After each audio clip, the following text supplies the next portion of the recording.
Happy Janmashtami सभी दोस्तों को।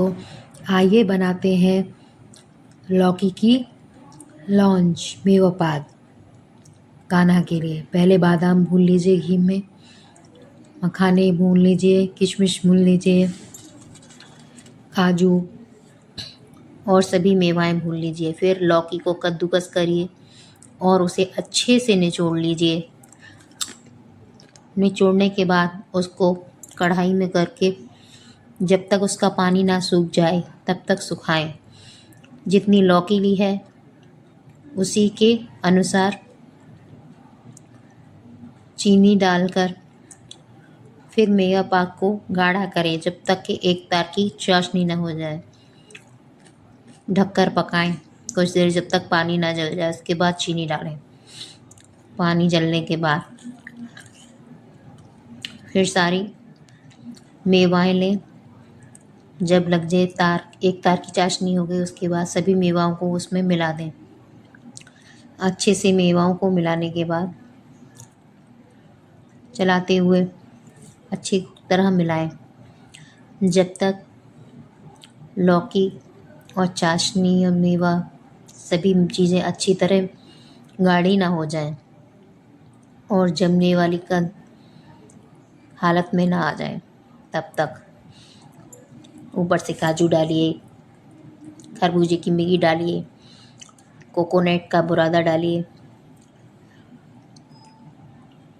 धीमी धीमी आंच पे पकने दीजिए। फिर उतार लीजिए और थाली में जमा दीजिए। ठंडा होने पर उसको सही साइज़ में काट लीजिए। तैयार है आपकी लौकी की कतरी। हमारे यहाँ पर लौकी की कतरी का भोग ज़रूरी ही लगता है मेवा पाक का, और धनिया पंजीरी का भी लगता है और आटे की पंजीरी का भी लगता है और पंचामृत में भी बनता है। तभी ठाकुर का पूरा भोग माना जाता है। सुबह के टाइम पर हमारे यहाँ फलार करते हैं। बहुत से लोग शाम को पूड़ी कचौड़ी बनाते हैं, मगर हमारे यहाँ दोनों समय फलार का ही बनता है। बस रात को जब कान्हा का जन्म हो जाता है उसके बाद हम कान्हा के पंजीरी का भोग लगाते हैं। फिर सभी लोग पंजीरी खाते हैं। प्रेम से चरणामृत और पंजीरी का प्रसाद बनाकर खाते हैं। लीजिए, तैयार है हमारी लौकी की कतरी। देखिए इतनी कट गई हैं और ये काट रही है बेटी। ये हमारे यहाँ आटे की पंजीरी भुनी जाती है कान्हा के लिए, जो जन्म के बाद उनको भोग लगाया जाता है ना। ये वो आटे की पंजीरी है जो सत्यनारायण की कथा में भी बनती है।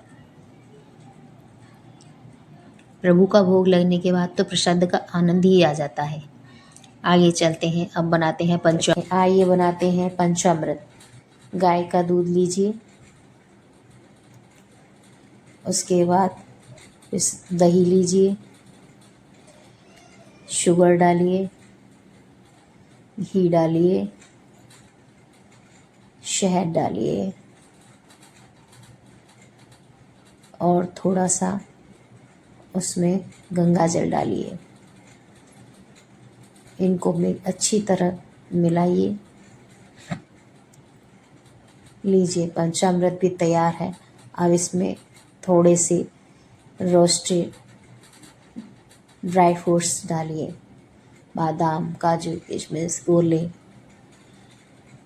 चिरौंजी, खरबूजे के बीज मिलाइए और ये लीजिए। और मखाने भी डालिए, थोड़ा सा तुलसी पत्र डालिए। अच्छे से मिक्स करिए और लीजिए, जन्माष्टमी एक स्पेशल पंचामृत भी बन गया और धनिए की पंजीरी का प्रसाद भी। और अब आइए दही माखन बनाते हैं। मैंने ताज़ी माखन चलाया है और कान्हा के लिए ताज़ी ताज़ी माखन निकाला। माखन मिश्री कान्हा को बहुत पसंद है ना, इसलिए फ्रेश मक्खन और मिश्री का भोग, ये फलाहारी सुबह के लिए।